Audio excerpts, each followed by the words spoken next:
You know, in the New Testament, I don't have time to explain all these things, says Nazarene. I think they're really playing off Nazarite, but that's enough for another day. I'll pick that up another time. I want to try to finish this quickly here. So I don't know if I'm going to be able to get to the finish. I think I can. If you'll let me hurry. I want to get you out of here in 4 or 5 minutes. That is exactly the way James is described in all early church testimony, that he will not eat wine, meat, that he will not drink wine, and he will not anoint himself with oil. That's exactly how he is described. There's another angel introduced here, Michael, for the first line. Line 13, he'll reappear in the war scroll in the Dead Sea Scrolls. Line 21, and then chapter 11, 1. He fights the prince of Persia. So he's the warrior angel for Israel. And then he's going to fight the prince of Javan, which is Greece. 3 more kings are going to rise, line 3, 2, 3, and 11 in Persia. The 4th will come be richer than all the others. He will challenge the kingdom of Javan, that's the Greeks. A mighty king will rise and reign over a vast empire and do what he pleases. I suppose that's Alexander again, I'm not sure. Anyway, you read all that. It's a description of the history up to his own time in very mysterious terms, the writer that is. And a very important thing occurs in line 30. It talks about the ships of the Kittim will oppose him. That is the Seleucids at this point. And he will be worsted and retired.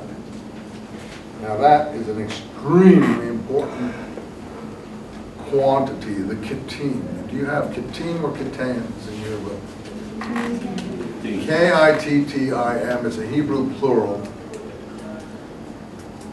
The reason it's so important, and I don't have time now to describe it, is because the enemies in the Dead Sea Scrolls are called the Kittim. And if we can identify who the Kittim are, we can date the scrolls properly, because the scrolls speak in an infuriating code. And the Kittim are the enemies in the War Scroll, they're the enemies in the Habakkuk commentary, and in the Psalm 37 commentary, and in almost all the documents in the Dead Sea Scrolls. The scrolls are consistent on this score. So why do they talk in this infuriating code? Who are the Kittim? Can you spell it? K-I-T-T-I-M. I-M is plural. Well, establishment theories will have the Kittim as the Seleucids, the Greeks. And the period will be just after the Maccabean period. I reject that entirely, as do a lot of other intelligent scholars who read the documents and don't imagine things. But that's not the majority view I'm talking about. The Kittim in the scrolls, and I'll be able to show it to you next time, are the Romans. They make it very clear that they're the Romans. They don't resemble the Greeks, the Seleucids anyway, in any way, shape, or form. They are all powerful. I can just quickly read you one document here. In the Habakkuk commentary, if I can pull it out fast, if I can.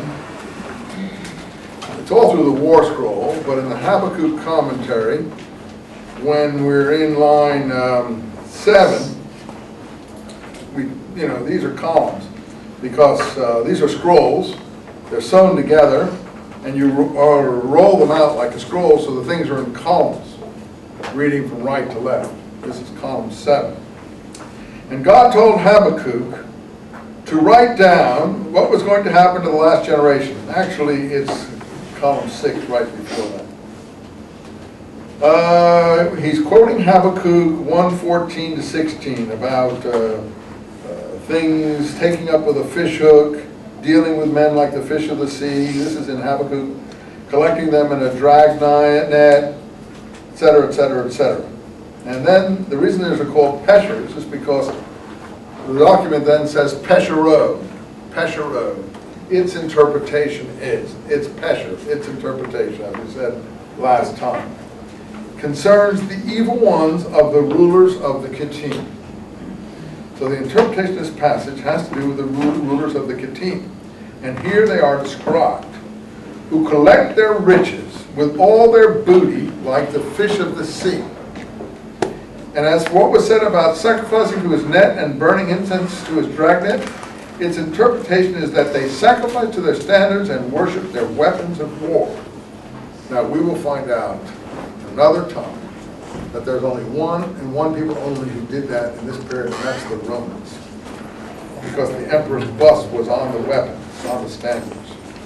And because his portion is fat and is eating plenteous, its interpretation is that they parcel out their yoke and their taxes, consuming all the peoples year by year, giving many countries over to the sword. That is not a description of this kingdom of the Seleucids. That is a description of an all-powerful empire that parcels out its taxes. The Romans parcel out their taxes to tax farming. And all these minor families in the east, Herodians and others, were tax farming families.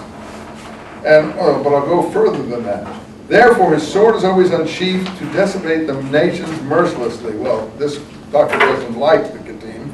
Its interpretation concerns the Kittim, who destroy many by the sword, young men, grown-ups, old people, women, children, and have no pity even for the fruit of the womb.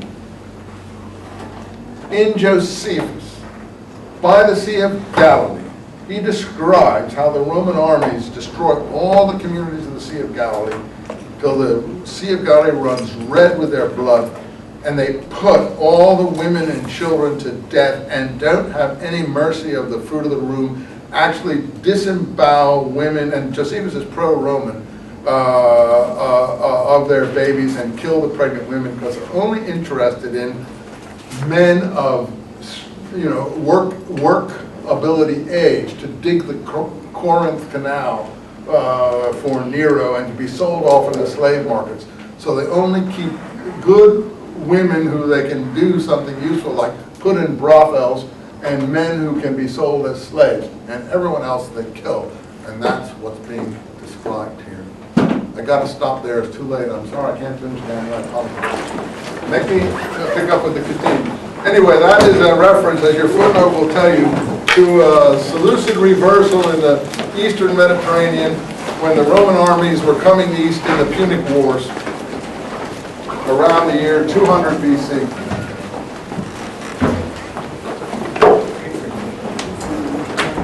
Sorry if I get worked up about those things.